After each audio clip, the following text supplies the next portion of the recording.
नमस्कार साथियों, स्वागत है आप लोगों का। आज फिर मैं प्रहलाद गुप्ता आप लोगों का स्वागत करता हूं इस विशाल मंच पर, अनअकैडमी के इस विशाल मंच पर। भारत का पहला ऑनलाइन संस्थान, और इस संस्थान के द्वारा आप लोगों को यहाँ पर 66वीं बीपीएससी के लिए तैयारी जो है वह कराया जा रहा है, जिसमें हम लोग बिहार के इतिहास का अध्ययन यहाँ पर कर रहे हैं। 2 पार्ट हम लोगों ने पूरा कर लिया है, प्राचीन बिहार का इतिहास, मध्यकालीन बिहार का इतिहास। अब जो है वह आधुनिक बिहार के इतिहास को हम लोग पूरा करने जा रहे हैं। अब अंतिम अध्याय की तरफ हम लोग बढ़ रहे हैं और कुछ क्लास में हम लोगों का बिहार का इतिहास भी समाप्त हो जाएगा। तब मैं आप लोगों के साथ भारत के इतिहास के बारे में चर्चा करूंगा और भारत के इतिहास को व्यापक रूप में जो है वह पढ़ा जाएगा। तो आज का हम लोगों का चैप्टर है, चूंकि आप लोगों ने सविनय अवज्ञा आंदोलन पढ़ लिया कि बिहार के लोगों ने, बिहार ने किस प्रकार से वहां पर भूमिका निभाया था। अब इसके बाद यहाँ मैंने लिखा है भारत छोड़ो आंदोलन में बिहार की भूमिका। हम लोग पहले भी चर्चा किए हैं कि गांधी जी के आंदोलन 3 अखिल भारतीय स्तर के आंदोलन थे, जिसमें असहयोग और सविनय अवज्ञा आंदोलन हम लोगों ने पढ़ा, बिहार के संदर्भ में पढ़ा। अब अंतिम है भारत छोड़ो आंदोलन, और वह भी बिहार के संदर्भ में हम लोग पढ़ेंगे। भारत के संदर्भ में भारत के इतिहास की जब पढ़ाई होगी तो वहां पर पढ़ा जाएगा।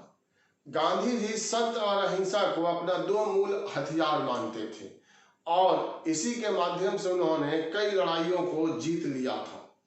लेकिन यहाँ पर क्या हुआ कि इस आंदोलन में हिंसा शामिल हो गया। हिंसा पहली बार शामिल होता है तो यह आंदोलन का स्वरूप जो है यहाँ पर आकर के बदलता है।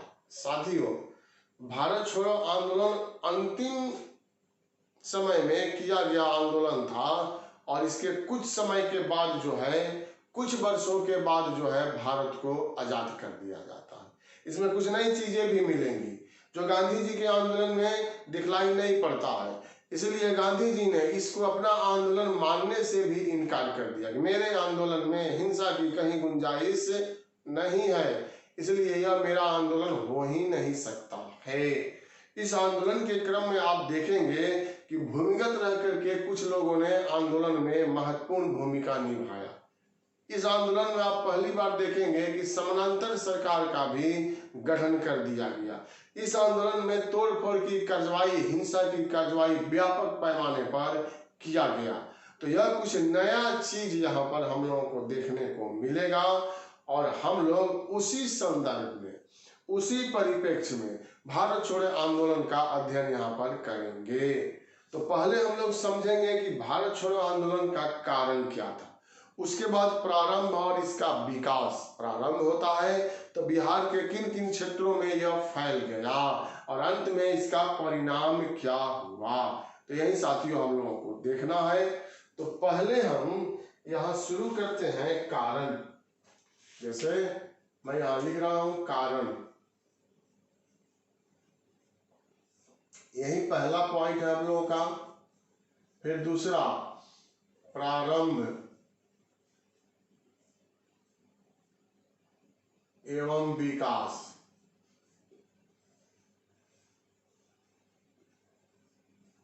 यह दूसरा पॉइंट हो जाएगा। तीसरा इसका परिणाम, जो लगभग सभी आंदोलन में हम लोगों ने देखा, तो उसी तरह से यह पॉइंट भी हम लोग यहाँ शामिल कर रहे हैं। अगर हम लोग कारण को पहले देखें तो कौन कौन से ऐसे कारण थे जिसने भारत छोड़ो आंदोलन को अनिवार्य कर दिया था। तो यहाँ आप देखिए कारण हम लोग यहाँ ला रहे हैं। तो यहाँ पहला होगा द्वितीय विश्व युद्ध। जैसे वहां प्रथम विश्व युद्ध था तो द्वितीय विश्व युद्ध।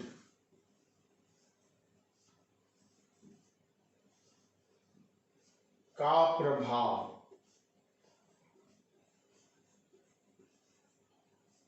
यह है दूसरा अगस्त प्रस्ताव। अगस्त प्रस्ताव 1940। तीसरा लाहौर अधिवेशन,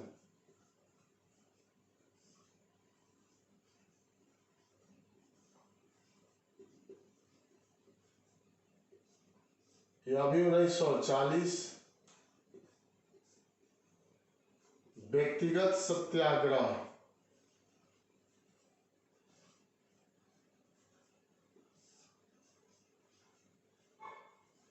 सत्याग्रह 1940। क्रिप्स प्रस्ताव,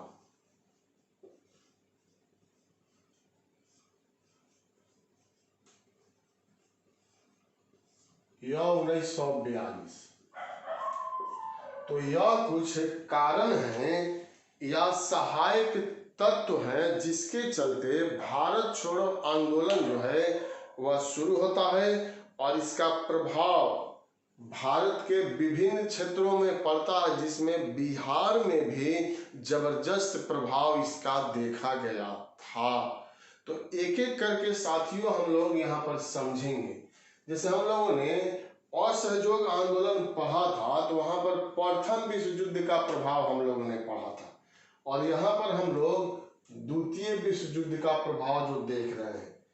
द्वितीय विश्व युद्ध की शुरुआत जो है 1939 में होती है और गांधी जी अब पुनः सक्रिय रूप से राजनीति में वापस लौट गए थे। कांग्रेस मंत्रिमंडल ने यहाँ पर इस्तीफा दे दिया 28 माह शासन करने के बाद, इसलिए कि अंग्रेजी सरकार ने बिना कांग्रेस मंत्रिमंडल से राय लिए सभी भारतीयों को युद्ध में शामिल कर दिया था।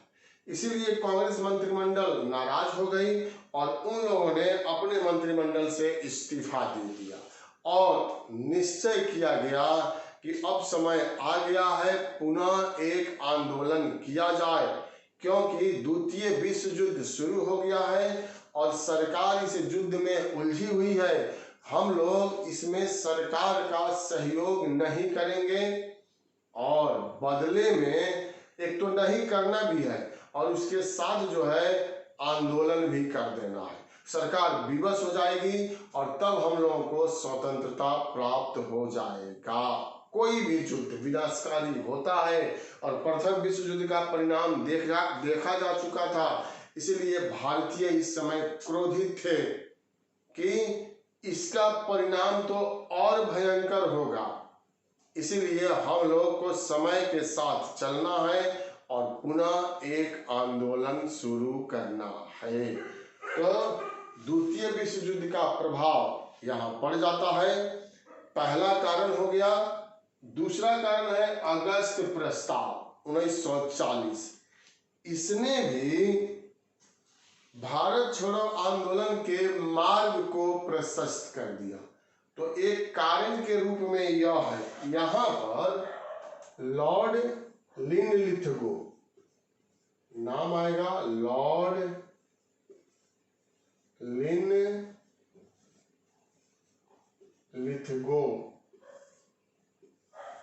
लॉर्ड लिनलिथगो ने 1940 में एक सर्वदलीय सम्मेलन का आयोजन किया। सभी दलों के लगभग शीर्ष नेता इसमें शामिल हुए और इसके बाद उनसे राय विचार करने के उपरांत लॉर्ड लिनलिथगो ने एक प्रस्ताव प्रस्तुत किया और यह प्रस्ताव जो है 8 अगस्त 1940 8 अगस्त 1940 को प्रस्तुत किया गया। इसीलिए इस प्रस्ताव को अगस्त प्रस्ताव के नाम से जानते हैं। यह प्रस्ताव पहले से चले आ रहे अनेक प्रस्तावों का एक मिश्रण आप लोग कह सकते हैं, लेकिन इसमें एक पॉइंट यह जोड़ दिया गया कि बिना अल्पसंख्यकों को विश्वास में लिए किसी प्रकार के अधिनियम को पारित नहीं किया जाएगा। कोई भी अधिनियम कानून का रूप ग्रहण नहीं करेगा जब तक कि अल्पसंख्यक वर्ग के लोग इसमें अपनी सहमति जो है वह नहीं दे देते हैं। इस लाइन से सांप्रदायिकता का गंध आ रहा था और जानबूझ करके यह शब्द या यह लाइन जो है, यह पंक्ति जो है वह जोड़ा गया था और इसी सांप्रदायिकता के आधार पर अगस्त प्रस्ताव को कांग्रेस ने मानने से इनकार कर दिया। कांग्रेस के जो लोग थे, जो राष्ट्रवादी नेता थे, वह नाराज हो गए और तब विचार विमर्श किया गया कि पुनः समय आ गया है और एक अखिल भारतीय स्तर का जबरदस्त आंदोलन होना चाहिए और वह आंदोलन भारत छोड़ो आंदोलन के रूप में शुरू हो गया। तो अगस्त प्रस्ताव भी यहाँ पर कारण बनता है। तीसरा है लाहौर अधिवेशन। जैसे हम लोगों ने सविनय अवज्ञा आंदोलन में पढ़ा था साथियों, लाहौर अधिवेशन, तो उसी तरह से इस आंदोलन में भी एक कारण था लाहौर अधिवेशन। फर्क क्या है? वह लाहौर अधिवेशन जो था वह कांग्रेस से संबंधित था और यह लाहौर अधिवेशन जो है वह मुस्लिम लीग से संबंधित है। मुस्लिम लीग ने 1940 में अपना ऐतिहासिक अधिवेशन लाहौर में किया और यह भी रावी नदी के किनारे हुआ था और इसमें अध्यक्ष जो है मोहम्मद अली जिन्ना यही थे। जिन्ना भी कहते हैं।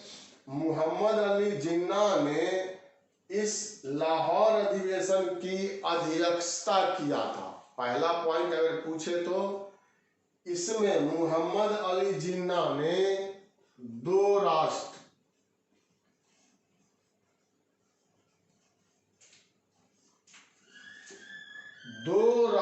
का सिद्धांत जो है वह प्रस्तुत किया था कि भारत में एक राष्ट्र नहीं बसते हैं बल्कि दो राष्ट्र बसते हैं, भारत और पाकिस्तान। तो दो राष्ट्रों का सिद्धांत यहाँ पर मोहम्मद अली जिन्ना के द्वारा प्रस्तुत कर दिया गया।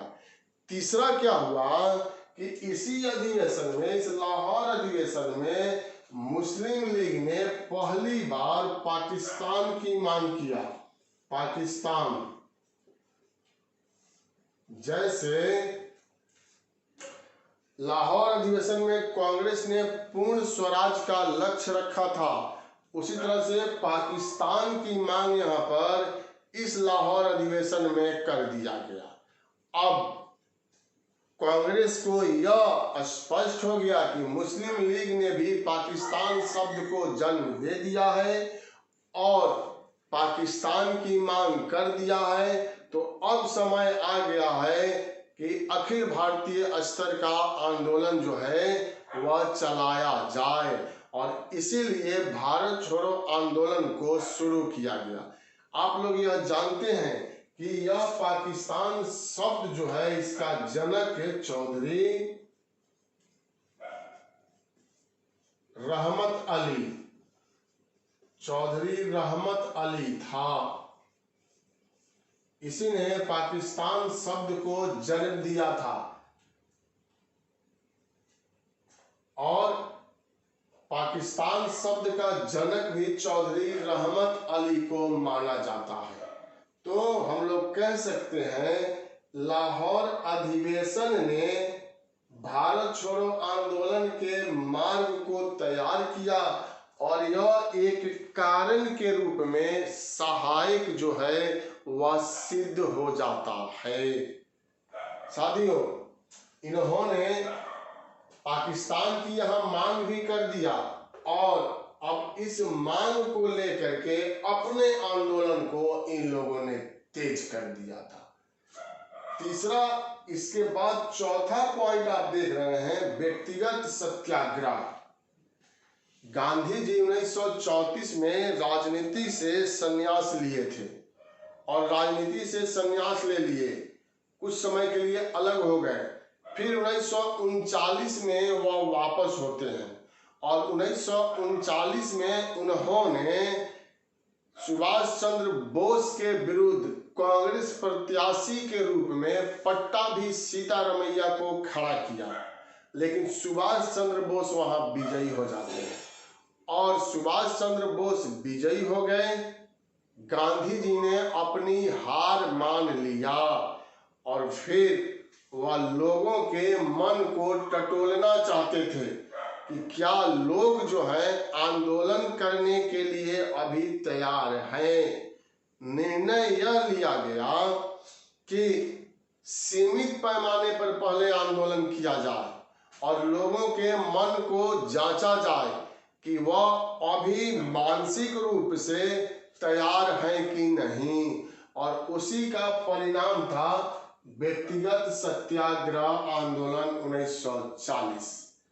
1940 में गांधी जी ने व्यक्तिगत सत्याग्रह आंदोलन शुरू किया।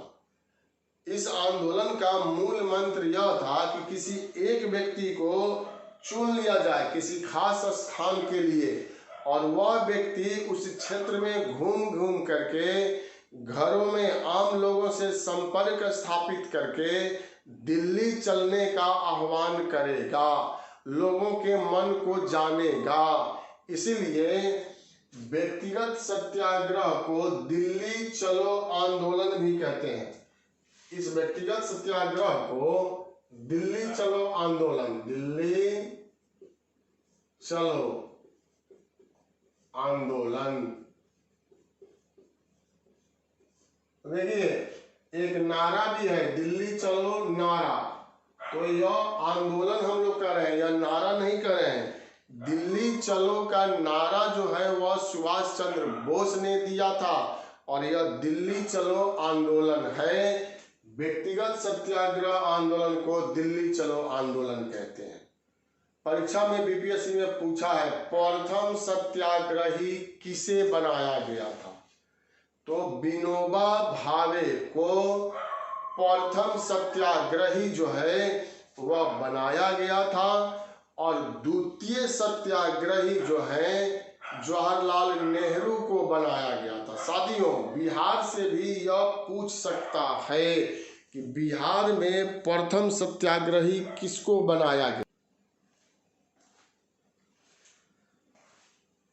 तो व्यक्तिगत सत्याग्रह आंदोलन को दिल्ली चलो आंदोलन के नाम से हम लोग जानते हैं। और अभी हम लोगों ने चर्चा किया कि दिल्ली चलो नारा जो है वह सुभाष चंद्र बोस ने दिया था। वह अलग कहानी है, वह आजाद हिंद फौज से जुड़ा हुआ कहानी है साथियों। और बीपीएससी की परीक्षा में जो पूछ दिया, आप लोग जानते हैं, क्वेश्चन बैंक होगा तो कि प्रथम सत्याग्रही विनोबा भावे, और विनोबा भावे से अगर परीक्षा में प्रश्न पूछे तो भूदान आंदोलन की शुरुआत विनोबा भावे के द्वारा किया गया था। आजादी के बाद जिनके पास बहुत अधिक भूमि था तो उन लोगों से आग्रह किया गया कि आप भूमि का दान कीजिए और जिनके पास भूमि नहीं है उन लोगों में इस भूमि का वितरण जो है वह किया जाएगा। तो एक पॉइंट तो यह हो गया कि भूदान आंदोलन की शुरुआत तो विनोबा भावे और व्यक्तिगत सत्याग्रह आंदोलन में प्रथम सत्याग्रही तो विनोबा भावे, दूसरे सत्याग्रही तो जवाहरलाल नेहरू। जवाहरलाल नेहरू के बारे में हम लोग भारत के इतिहास में विस्तार पूर्वक पढ़ेंगे। तीसरा पॉइंट इसमें बनेगा कि विनोबा भावे ने भूदान आंदोलन की शुरुआत कहां से किया? तो आंध्र प्रदेश के पोचमपल्ली यह जगह है,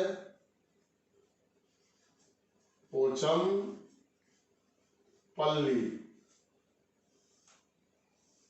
यह आंध्र प्रदेश में है और इसी स्थल से इन्होंने भूदान आंदोलन की शुरुआत जो है वह किया था। बिहार में जयप्रकाश नारायण के साथ मिल करके इन्होंने भूदान आंदोलन को संचालित जो है वह किया था। तो यह तो भारत के संदर्भ में है और बीपीएससी में पूछा गया है। बिहार में पूछे कि प्रथम सत्याग्रही कौन थे, तो यहां आपको लिखना होगा श्री कृष्ण सिंह। श्री कृष्ण सिंह यह प्रथम सत्याग्रही थे। अनुग्रह नारायण सिंह, अनुग्रह नारायण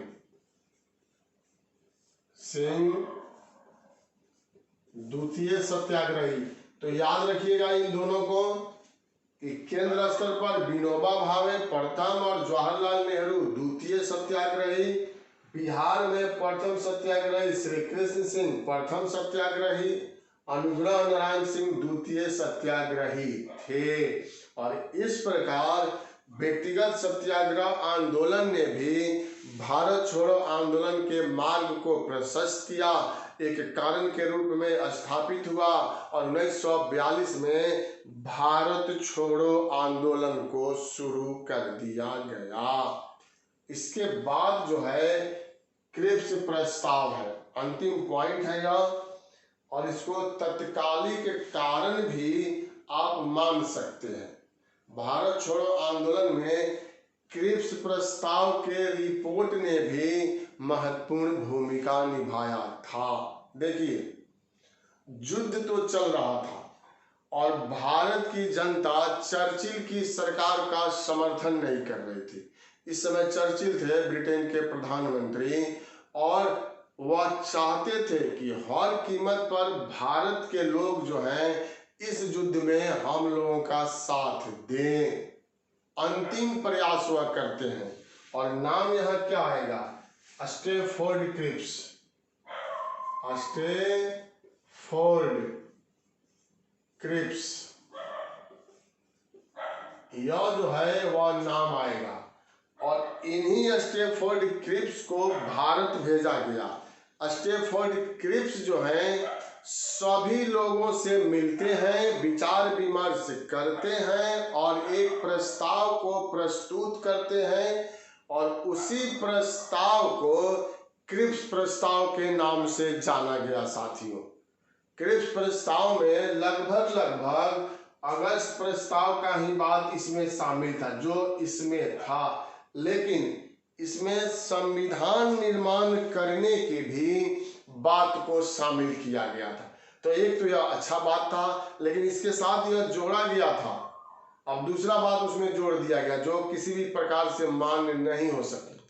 संविधान निर्माण की बात किया गया, अच्छा बात था, लेकिन उसके साथ एक टेल जोड़ दिया गया, एक पूंछ लगा दिया गया कि जो राज्य इसमें शामिल होना चाहते हैं वह शामिल हो सकते हैं, जो राज्य शामिल नहीं होना चाहते हैं वह इसमें शामिल नहीं हो सकते हैं। मतलब संविधान निर्माण का कोई मायने ही यहाँ पर नहीं रह गया। जब संविधान का निर्माण होगा तो सभी भारतीयों के लिए होगा, संपूर्ण भारत के क्षेत्र में यह लागू होगा, तो कोई राज्य अलग कैसे रह सकता था, तो उसको भारत का संविधान हम लोग कैसे कह सकते थे। कांग्रेस इसी पॉइंट को लेकर के नाराज हो गई और क्रिप्स प्रस्ताव को मानने से इनकार कर दिया। आप लोग कथन के बारे में जानते हैं जो परीक्षा में पूछा जाता है। गांधी जी का कथन था, उन्होंने पोस्ट डेटेड चेक कहा था क्रिप्स प्रस्ताव को। यह ऐसा चेक है जिसका बैंक जो है वह दिवालिया होने वाला है। और इसके बाद चूंकि यह 1942 में आया था और अब इसके बाद वह समय आ गया जब कांग्रेस ने अखिल भारतीय स्तर पर गांधी जी के नेतृत्व में भारत छोड़ो आंदोलन को शुरू कर दिया। और यह हम लोग पढ़ेंगे प्रारंभ एवं विकास में। साथियों, यही कारण था, स्क्रीनशॉट आप इसका ले सकते हैं और इसके बाद हम लोग शुरुआत करेंगे प्रारंभ एवं विकास के बारे में, जो कि परीक्षा के लिए यहाँ से पॉइंट बहुत अधिक निकल करके सामने आ जाता है। साथियों, हम लोगों ने भारत छोड़ो आंदोलन में बिहार की भूमिका में कारण का अध्ययन किया। यह हम लोगों का कारण जो है वह समाप्त हो गया। यहाँ पर यह आप कारण देख रहे हैं, इसका स्क्रीनशॉट आप ले सकते हैं। और अब हम लोग शुरुआत करेंगे प्रारंभ एवं विकास। यहाँ से परीक्षा में प्रश्न जो है वह पूछा जाता है। क्वेश्चन बैंक होगा आपके पास तो मिलेगा। तो प्रारंभ एवं विकास में कुछ स्थल आएगा, कुछ नेतृत्वकर्ता आएंगे और कुछ नई चीजें जो है भूमिगत रह करके आंदोलन, समानांतर सरकार की स्थापना, यह सब चीज भी इस भारत छोड़ो आंदोलन में हम लोगों को दिखलाई देगा। तो वही मुख्य रूप से यहाँ पर देखना है। अब मैं आगे बढ़ रहा हूं और इसके बारे में हम लोग चर्चा करेंगे, प्रारंभ एवं विकास।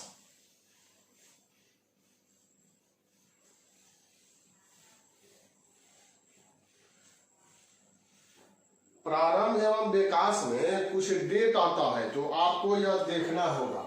यह प्रारंभ एवं विकास तो 7 अगस्त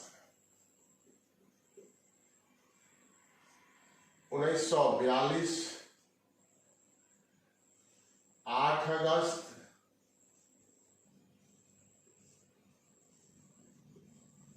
9 अगस्त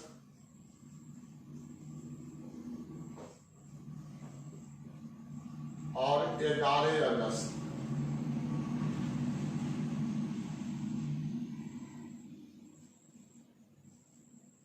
उन्नीस 1942। तो यह कुछ डेट है जिसके अंतर्गत हम लोगों को अध्ययन जो है वह करना है। देखिए, क्रिप्स प्रस्ताव जब असफल हुआ तब गांधी जी के नेतृत्व में आंदोलन करने की सहमति जो है वह दिया गया। लेकिन कुछ लोग यहाँ भी चाह रहे थे कि अभी वह समय नहीं आया है कि भारत छोड़ो आंदोलन जो है वह चलाया जाए। तो यह कसमस की स्थिति थी, कसमकस की स्थिति थी। गांधी जी यहाँ पर नाराज होते हैं और गांधी जी का एक कथन है कि मैं एक मुट्ठी बालू से कांग्रेस से भी बड़ा संगठन खड़ा कर सकता हूं। गांधी जी नाराज होकर के बोले थे। परिणाम स्वरूप क्या किया गया, अधिकांश लोग तो समर्थन में थे ही कि आंदोलन जो है वह चलाया जाए। युद्ध जो चल रहा है उसका लाभ हम लोग उठा लें, क्योंकि अंग्रेजी सरकार युद्ध में जो है वह फंसी हुई थी। तो 7 अगस्त, यह आप देख रहे हैं, 7 अगस्त 1942 में वर्धा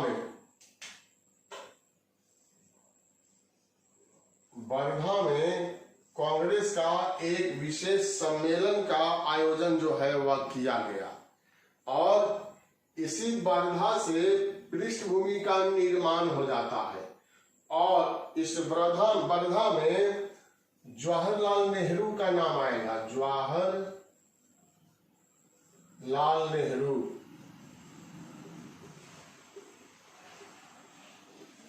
इन्होंने भारत छोड़ो आंदोलन के प्रस्ताव को प्रस्तुत किया और 8 अगस्त 1942 यह बंबई के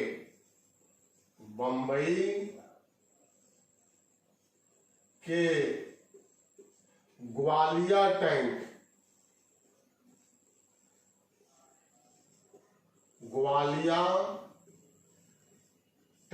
मैदान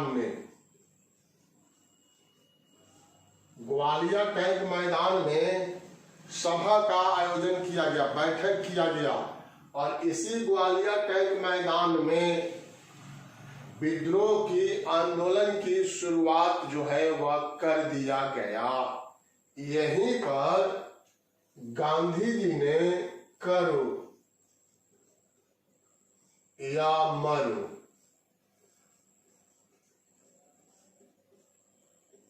करो या मरो का नारा दिया और इस प्रकार यह आंदोलन जो है वह शुरू हो जाता है। गांधी जी का एक और नारा था यहां, अंग्रेजों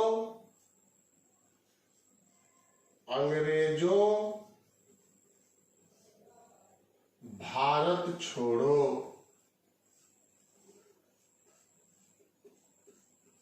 तो यह भी गांधी जी का ही नारा था।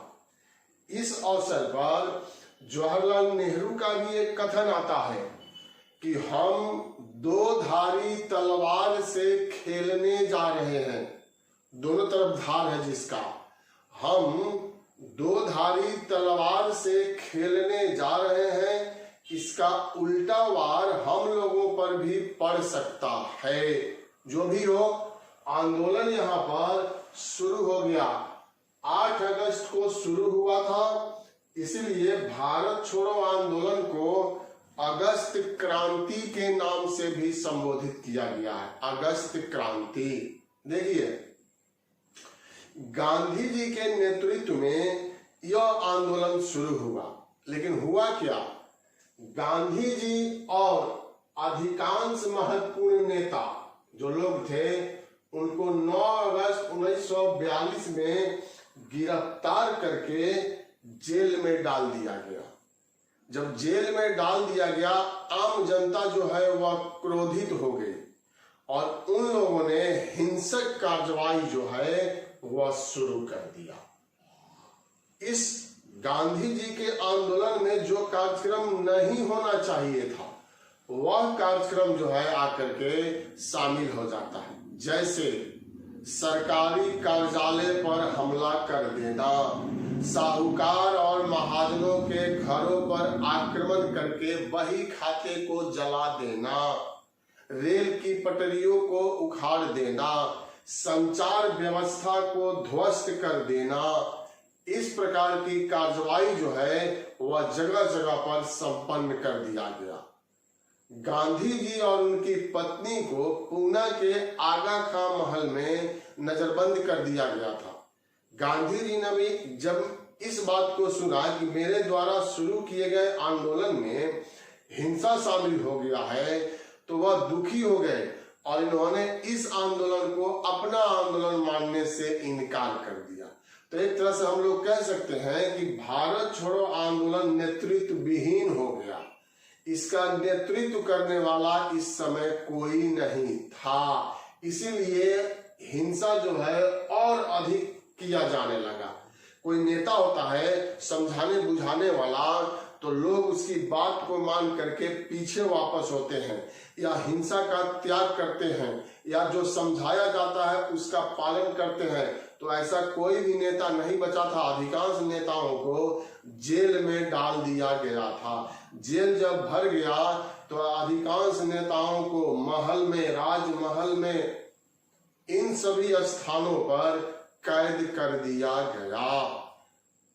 अब जब सभी लोग कैद में चले गए, फिर भी यह आंदोलन जो है भारत के विभिन्न क्षेत्रों में फैल जाता है और देखते ही देखते बिहार भी इस आंदोलन से प्रभावित हुआ। बिहार की जनता ने और बिहार प्रदेश ने इस आंदोलन में महत्वपूर्ण भूमिका को निभाया। उसी की चर्चा हम लोगों को यहाँ पर करना है। इस आंदोलन में बिहार के सर्व प्रमुख नेता थे, वह थे डॉक्टर राजेंद्र प्रसाद। इन्हीं के नेतृत्व में यह आंदोलन जो है वह चलाया जा रहा था। लेकिन इनको भी कब गिरफ्तार कर लिया गया? 9 अगस्त 1942 में डॉक्टर राजेंद्र प्रसाद को गिरफ्तार करके पटना के बांकीपुर जेल में, पटना के बांकीपुर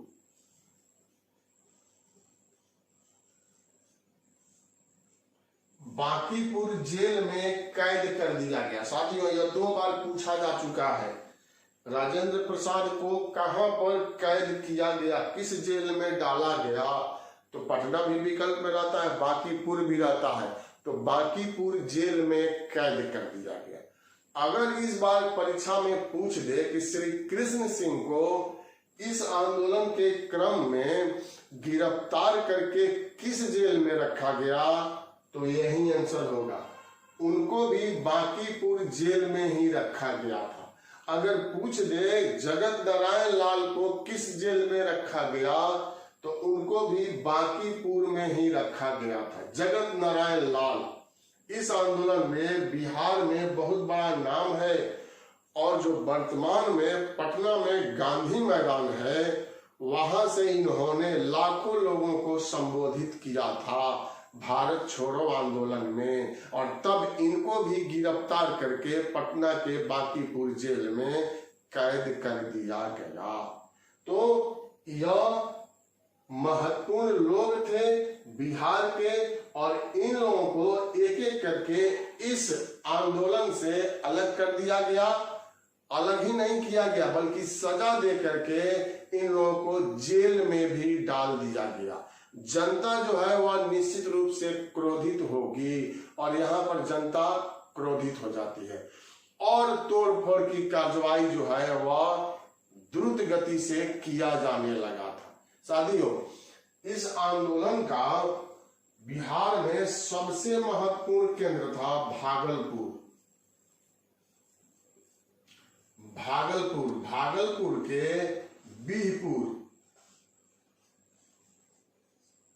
बीहपुर नामक स्थान पर समानांतर सरकार का गठन कर लिया गया। समानांतर सरकार,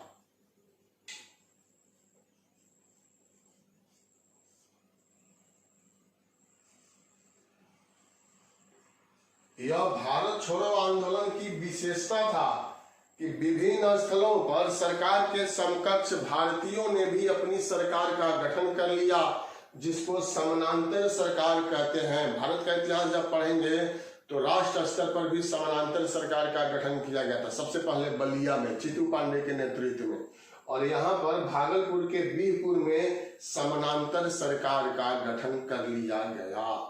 भागलपुर के साथ साथ और भी क्षेत्र आएगा, जैसे मान लीजिए चंपारण, यहां लिख रहे हैं चंपारण,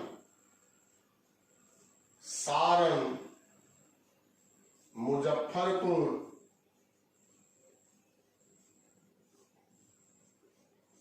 दरभंगा,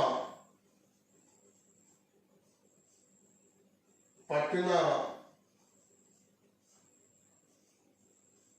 सीतामढ़ी आदि क्षेत्र में यह काफी फैल गया। यह आंदोलन जो है द्रुत गति से प्रसारित हो गया था। अब यह समानांतर सरकार एक महत्वपूर्ण तथ्य जो था, जो भारत छोड़ो आंदोलन में पहली बार दिखलाई देता है। मैंने यहाँ लिखा 7 अगस्त, 8 अगस्त, 9 अगस्त तक हमने उन्हें चर्चा किया। यह 11 अगस्त 1942 है, तो इसको भी याद रखना है। 11 अगस्त 1942 बिहार के इतिहास में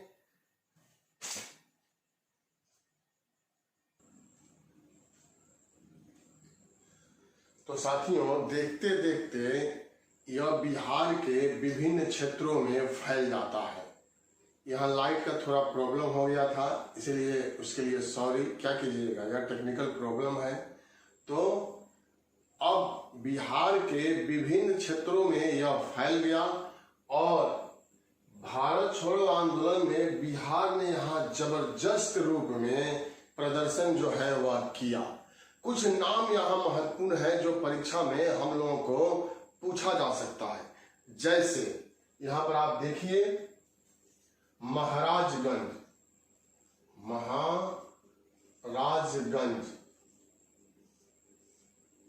यहाँ पर फूलेना प्रसाद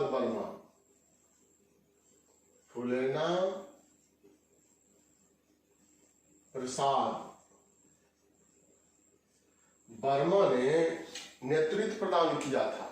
यह एक तरह से क्रांतिकारी विचारधारा के भी थे और भारत छोड़ो आंदोलन में बिहार में महत्वपूर्ण भूमिका जो है वह निभा रहे थे साथियों। और इस तरह से महाराजगंज के क्षेत्र में इन्होंने जो आंदोलन किया वह काफी लोकप्रिय रहा था। साथियों, फूलेना प्रसाद वर्मा क्रांतिकारी विचारधारा के तो थे ही, भारत छोड़ो आंदोलन में भी इन्होंने महत्वपूर्ण भूमिका निभाया था। इन्होंने विध्वंसात्मक एक संगठन बनाया, विध्वंसात्मक। यह संगठन को इन्होंने खड़ा कर दिया और महाराजगंज के क्षेत्र में तोड़फोड़ की कार्रवाई में इन्होंने महत्वपूर्ण भूमिका निभाया था। इनकी पत्नी का नाम था ताराबाई, तारा देवी। और तारा देवी ने एक पुस्तक की रचना किया। यह परीक्षा में हो सकता है पूछा जाए। तारा देवी ने जिस पुस्तक की रचना किया उसका नाम है उनकी यादें, उनकी यादें। यह पुस्तक का नाम है उनकी यादें और इसमें फूलेना प्रसाद वर्मा की बलिदान की कहानियों का उल्लेख जो है वह किया गया है। तो एक पुस्तक और लेखक के रूप में या फूलेना प्रसाद से संबंधित पुस्तक के बारे में परीक्षा में अगर पूछा जाए तो यह आप जवाब जो है यहाँ पर दे सकते हैं। यह हम लोग 11 अगस्त 1942 की चर्चा कर रहे थे। 11 अगस्त 1942 में बिहार के 7 छात्र जो थे और उनके साथ अन्य छात्र जो थे वह सचिवालय पर झंडा फहराने के लिए निकल पड़े थे। लेकिन WG आर्चर इस समय वहां का अधिकारी था, पटना। तो जब यह छात्र सचिवालय की तरफ आगे बढ़ते हैं तिरंगा फहराने के लिए, उसने आदेश दे दिया गोली चलाने का और यह मनहूस दिन माना जाएगा। 11 अगस्त 1942 में सचिवालय पर झंडा फहराने के क्रम में 7 छात्रों की मृत्यु हो गई। यह देश के नाम पर, भारत छोड़ो आंदोलन के नाम पर निर्दोष थे, बलिदान हो गए। उसी में देवीपत चौधरी का भी नाम आता है, जो 7 की हत्या कर दी गई थी अंग्रेजी सरकार के द्वारा, जो वीर गति को प्राप्त हो गए थे। उनमें देवीपत चौधरी का भी नाम आता है। उन्होंने इस आंदोलन में महत्वपूर्ण भूमिका तो निभाया ही था, छात्र के रूप में महत्वपूर्ण भूमिका निभाया था। उनकी एक पुस्तक है, आप यहां देखेंगे, देवीपत चौधरी, देवीपत चौधरी, और इनकी पुस्तक देश सेवक पिता और शहीद पुत्र, यही इनकी रचना है, जिससे इनके बारे में जानकारी जो है वह प्राप्त होती है। इनके पिता के बारे में, परिवार के बारे में भी जानकारी हम लोगों को प्राप्त होता है। तो एक पुस्तक मैंने लिखा उनकी यादें, यहाँ पर एक पुस्तक है देश सेवक पिता और शहीद पुत्र। तो यहाँ 2 पुस्तक का नाम जो है वह निकल करके साथियों सामने जो है आ रहा है। अब एक और महत्वपूर्ण व्यक्ति इसमें होंगे और यह होंगे सीतामढ़ी के, सीतामढ़ी जुब्बा सहनी, जुब्बा सहनी का नाम आता है। इन्होंने भी भारत छोड़ो आंदोलन में बिहार में महत्वपूर्ण भूमिका निभाया था और मीनापुर थाना पर हमला बोल करके उस पर नियंत्रण स्थापित कर लिया। उसके लिए इनको याद किया जाता है, मीनापुर थाना। काफी चर्चित रहे थे जुब्बा सहनी और इन्होंने एक समाचार पत्र का प्रकाशन किया, आजाद हिंदुस्तान, आजाद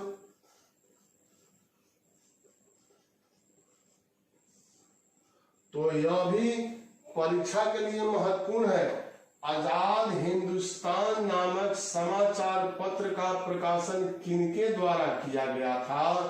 तो यह जुब्बा सहनी के द्वारा किया गया था। यह आपको याद यहाँ पर रखना है साथियों। अब इसमें पटना में चरखा समिति का गठन किया गया था।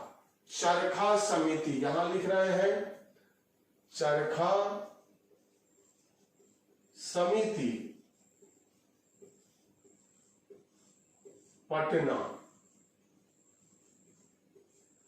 किसी भी आंदोलन में बिहार की महिलाओं ने महत्वपूर्ण भूमिका का निर्वहन किया था। तो यहाँ पटना में जो चरखा समिति था जो इसमें कार्य कर रहा था, भगवती देवी का नाम आता है, भगवती देवी।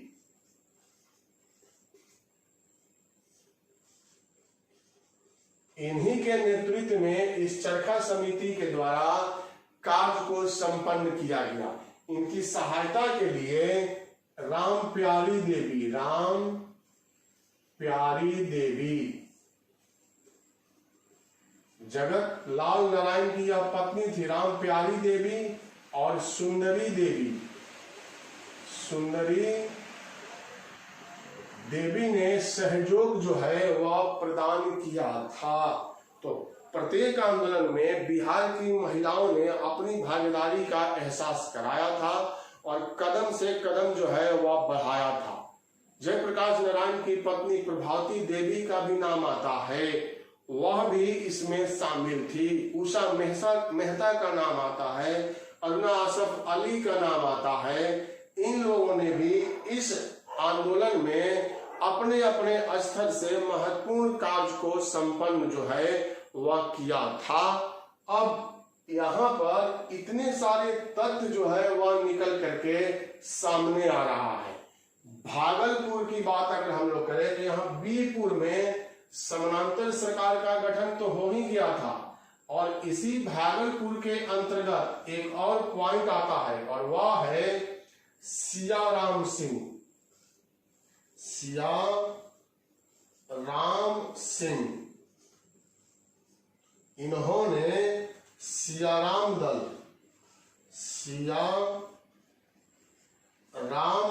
की स्थापना भागलपुर में किया था, और यह भी तोड़ फोड़ की कार्रवाई में रुचि रखने वाला दल था। मतलब हिंसक कार्रवाई में विश्वास करने वाला यह दल था। इसने 2 शाखाएं इसके अंतर्गत स्थापित किया था, और वह शाखा का नाम है शांति ब्रिगेड और सैनिक ब्रिगेड। यह जो है वह नाम यहां दिया गया। मैंने पहले कहा था कि समानांतर सरकार का गठन, तोड़फोड़ की कार्रवाई और इसके साथ भूमिगत रह करके भारत छोड़ो आंदोलन को नेतृत्व प्रदान किया गया। तो यह सब चीज हम लोगों ने यहाँ पर देखा। अब बारी आ रही है भूमिगत आंदोलन की। तो भूमिगत आंदोलन में भूमिगत रह करके आंदोलन चलाने में सबसे महत्वपूर्ण नाम जो है वह है जयप्रकाश नारायण की। उन्हीं के बारे में अब हम लोग यहाँ पर विस्तार पूर्वक चर्चा जो है साथियों करेंगे। पहले इसका स्क्रीनशॉट ले लीजिए, क्योंकि जयप्रकाश नारायण से बहुत सारा तथ्य है और हम लोग एक एक करके उस तथ्य को देखेंगे। तो हमको इसे मिटाना पड़ेगा, और इसलिए आप लोग इसका स्क्रीनशॉट लीजिए। फिर हम लोग चर्चा करेंगे सबसे महत्वपूर्ण कड़ी जो थे जयप्रकाश नारायण।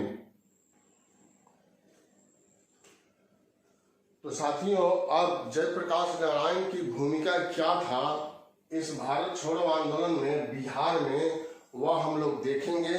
आप लोग स्क्रीनशॉट इसका ले लिए होंगे, क्योंकि यह सब महत्वपूर्ण पॉइंट है और यह तथ्य जो है वह बहुत ज्यादा आ रहा है, इसलिए आपको याद करना होगा। आपको इसको दिमाग में रखना होगा।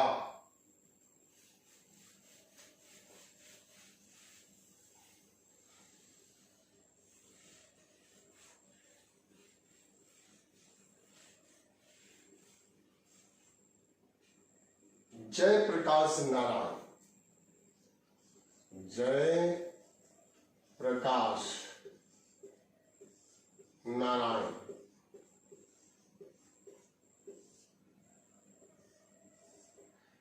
यह जो थे भारत छोड़ो आंदोलन में ही काफी उभर करके सामने आए थे साथियों। 11 अक्टूबर 1902 में जन्म हुआ था। 8 अक्टूबर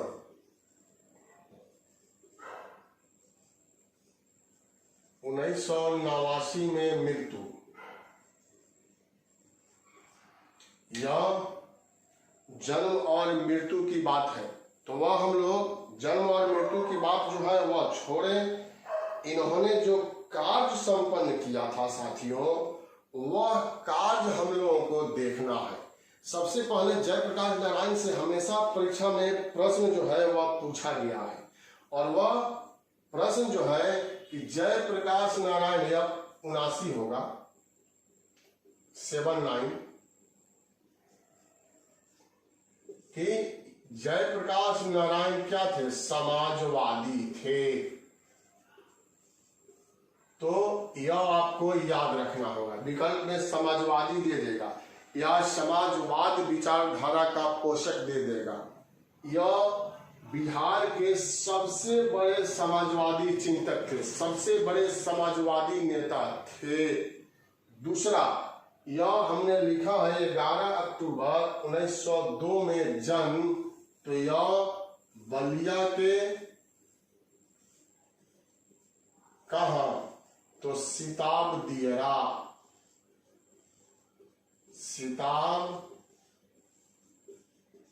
दियरा नामक गांव में इनका जन्म जो है वह हुआ था। तो यह भी परीक्षा में पूछा गया है, कहां पर हुआ था। साथियों, प्रारंभिक शिक्षा जो है, प्रारंभिक शिक्षा यह पटना कॉलेजियट, यहीं से हुआ। पटना कॉलेजियट से इन्होंने प्रारंभिक शिक्षा प्राप्त किया। उच्च शिक्षा प्राप्त करने के लिए उच्च शिक्षा इसको प्राप्त करने के लिए या अमेरिका चले गए और बर्कले विश्वविद्यालय,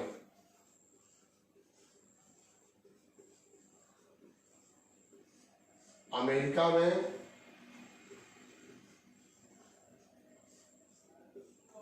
यहां से इन्होंने उस शिक्षा जो है वह प्राप्त किया था। अब जब यह अध्ययन कर रहे थे तो उसी समय गांधी जी के द्वारा असहयोग आंदोलन जो है वह शुरू कर दिया गया था। इस समय यह पटना कॉलेज में थे, सरकारी कॉलेज था।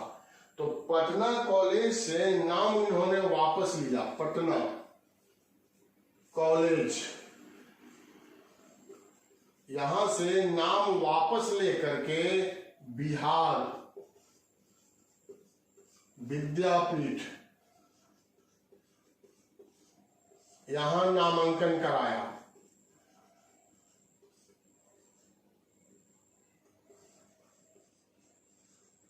क्योंकि गांधी जी ने आह्वान किया था कि सरकारी कार्यालय, सरकारी विद्यालय, कॉलेज, महाविद्यालय, विश्वविद्यालय, इन सभी का त्याग करना है, बहिष्कार करना है। तो गांधी जी के आह्वान पर सरकारी कॉलेज से नाम कटाते हैं और बिहार विद्यापीठ की जो स्थापना असहयोग आंदोलन 1921 में गांधी जी के द्वारा किया गया था, उसमें इन्होंने नामांकन जो है वह कराया। मतलब सबूत प्रस्तुत किया कि मैं भी राष्ट्रवादी हूं और आपके साथ हूं, और गांधी जी के इस आंदोलन में मैं भी सहयोग कर रहा हूं। तो यह प्रारंभिक इनकी बात होती है। जब आगे हम लोग बढ़ते हैं तो यह समाजवादी विचारधारा से प्रभावित होने लगते हैं। साथियों, 1931 में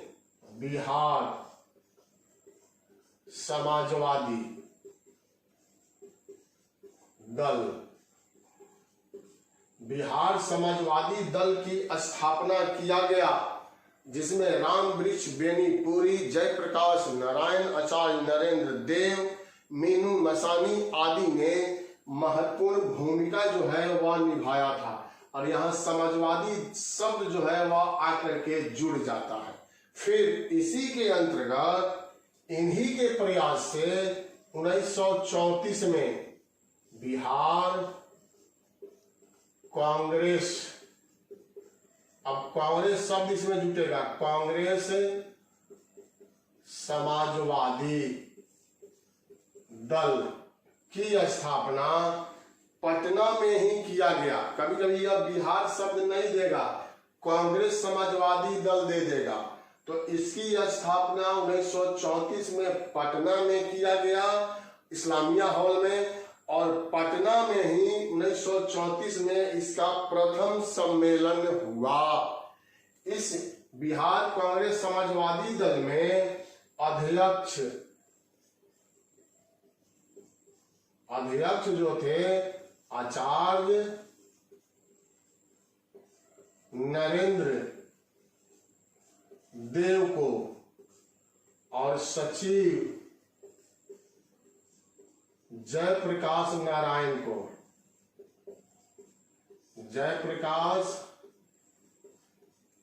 नारायण को बनाया गया। तो यह समाजवादी विचारधारा से पूर्ण रूप से जुड़ चुके थे। साथियों, सविनय अवज्ञा आंदोलन गांधी जी ने जब 1930 में शुरू किया था तो उसमें भी शामिल हुए थे। और सविनय अवज्ञा आंदोलन के दौरान सविनय अवज्ञा आंदोलन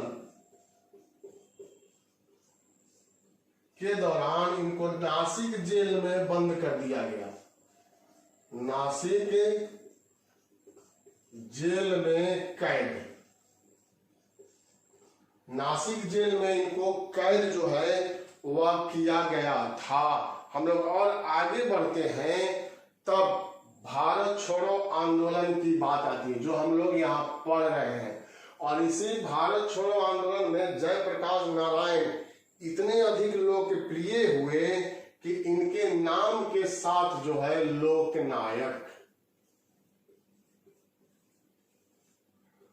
लोकनायक शब्द जो है वह जुड़ गया। अब भारत छोड़ो आंदोलन के समय से इनको लोकनायक जयप्रकाश नारायण जो है वह कहा जाने लगा। भारत छोड़ो आंदोलन के समय में, यहां पर मैं लिख रहा हूं भारत छोड़ो आंदोलन, भारत छोड़ो आंदोलन के समय इनको किस जेल में, हजारीबाग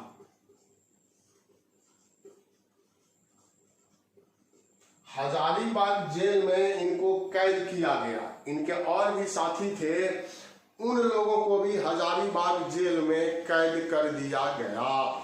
लेकिन जयप्रकाश नारायण हजारीबाग जेल से फरार हो जाते हैं और इनको भगाने में जिन्होंने सहयोग किया था उनका नाम है राम वृक्ष बेनीपुरी। राम वृक्ष बेनीपुरी ने इनको हजारीबाग जेल से भगाने में महत्वपूर्ण योगदान दिया था। अब जयप्रकाश नारायण हजारीबाग जेल से यहां से निकल करके कहां चले जाते हैं, नेपाल। यहां आ गए नेपाल, और नेपाल के हनुमान नगर के एक स्थान पर जिसका नाम है बकरे का टापू, बकरे का टापू, इस स्थान पर इन्होंने आजाद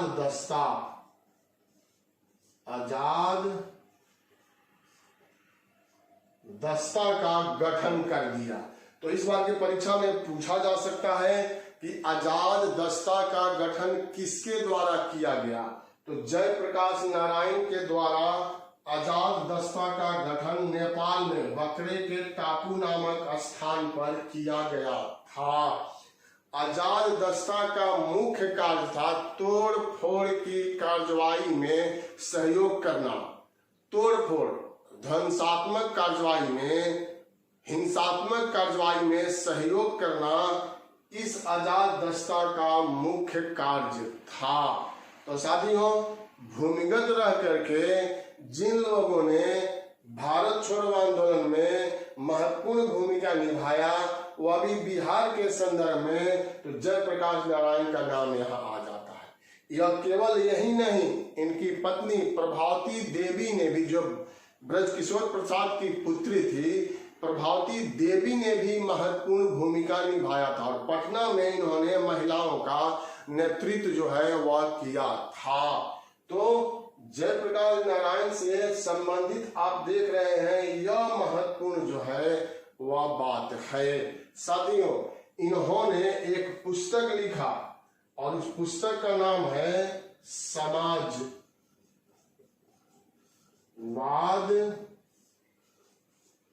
ही क्यों।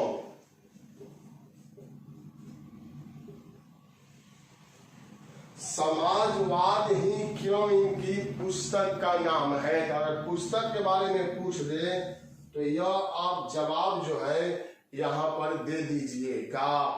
जयप्रकाश नारायण सबसे ज्यादा लोकप्रिय भारत छोड़ो आंदोलन के समय में हुए।